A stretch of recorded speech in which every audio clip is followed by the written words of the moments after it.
The Kolbrin Bible, read to you by Nick Andrew Hurley. Chapter 1, Creation. Mortal knowledge is circumscribed by mortal ignorance, and mortal comprehension is circumscribed by spiritual reality. It is unwise for mortal man to attempt the understanding of that which is beyond his conception, for there lies the road to disbelief and madness. Yet man is man, and ever fated to reach out beyond himself, striving to attain things which always just elude his grasp. So in his frustration, he replaces the dimly seen incomprehensible with things within his understanding. If these things but poorly reflect reality, then is not the reflection of reality, distorted though it may be, of greater value than no reflection at all? There are no true beginnings on earth, for here all is effect, the ultimate cause being elsewhere. For who among man can say which came first, the seed or the plant? Yet in truth it is neither. For something, neither seed nor plant, preceded both, and that thing was also preceded by something else. Always there are ancestors back to the beginning, and back beyond to there is only God. This, then, is how these things were told in the great book of Sons of Fire. Before the beginning there was only one consciousness, that of the Eternal One whose nature cannot be expressed in words. It was the one sole Spirit, the self-generator which cannot diminish, the unknown, unknowable one, brooding, solitary, in profound pregnant silence. The name which is uttered cannot be that of this great being who, remaining nameless, is the beginning and the end, beyond time, beyond the reach of mortals, and we, in our simplicity, call it God. He who preceded all, existing alone in his strange abode of uncreated light, which remains ever unextinguishable, and no understandable eye can ever behold it. The pulsating draughts of the eternal life-light in his keeping were not yet loosened. He knew himself alone. He was unconstrained, unable to manifest in nothingness, for all within his being was unexpressed potential. The great circles of eternity were yet to be spun out, to be thrown forth as the endless ages of existence in substance. They were to begin with God, and return to him complete in infinite variety and expression. Earth was not yet in existence. There were no winds with the sky above them. High mountains were not yet raised, nor was the great river in its place. All was formless, without movement, calm, silent, void and dark. No name had been named, and no destinies foreshadowed. Eternal rest is intolerable, and unmanifested potential is frustration. Into the solitude of timelessness came divine loneliness, and from this arose the desire to create, that he might know and express himself, and this generated the love of God. He took thought and brought into being within himself the universal womb of creation, containing the everlasting essence of slumbering spirit.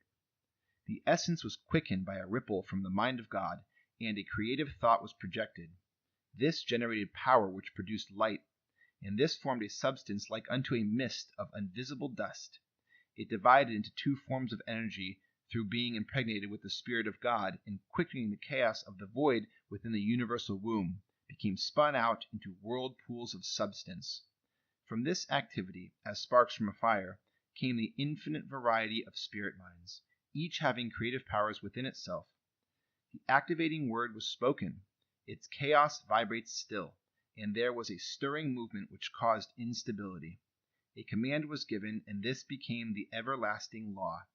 Henceforth, activity was controlled in harmonious rhythm, and the initial inertia was overcome. The law divided the materializing chaos from God, and then established the boundaries of the eternal spheres. Time no longer slept on the bosom of God, for now there was change where before all had been unchanging, and change is time.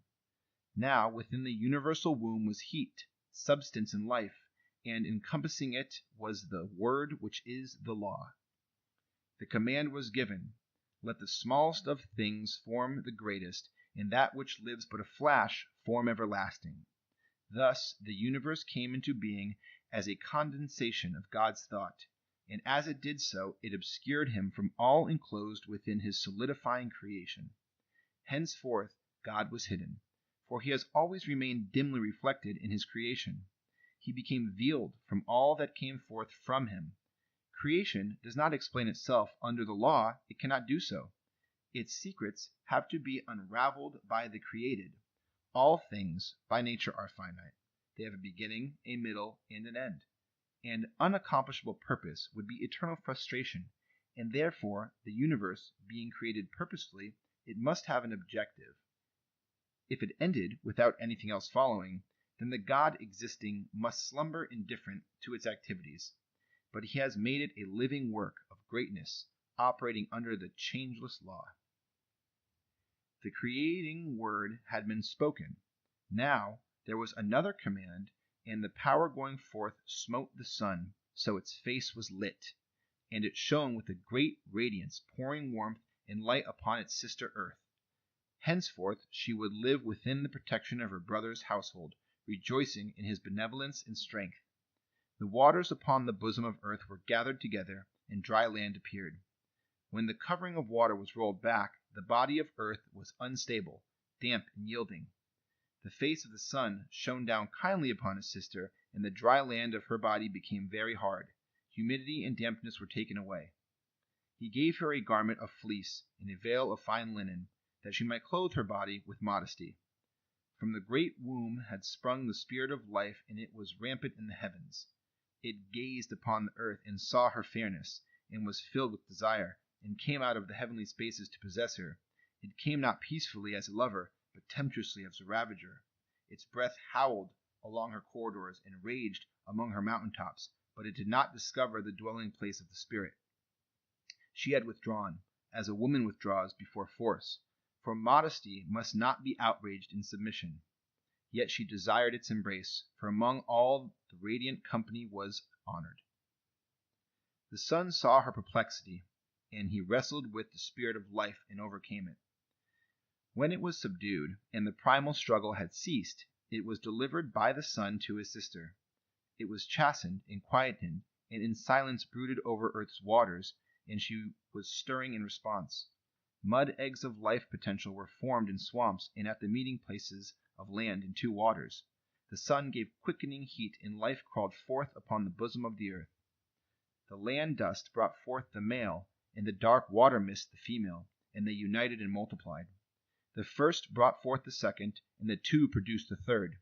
Earth was no longer virgin, and the spirit of life grew old and departed. Earth was left garbed in the matron's mantle of green. Herbage covered the face of the land. The waters brought forth fishes and creatures which moved about and twist themselves and wriggle in the waters. The serpents and the beasts of terrible aspects which were of yore, the reptiles which creep and crawl. There were tall walking things, and dragons in hideous form clothed with terror, whose great bones may still be seen. Then came forth the womb of the earth all the beasts of the field and the forest, all the creatures of creation having blood in their bodies, and it was complete. Beasts roamed the dry land, and fishes swam in the seas. There were birds in the sky, and worms within the soil.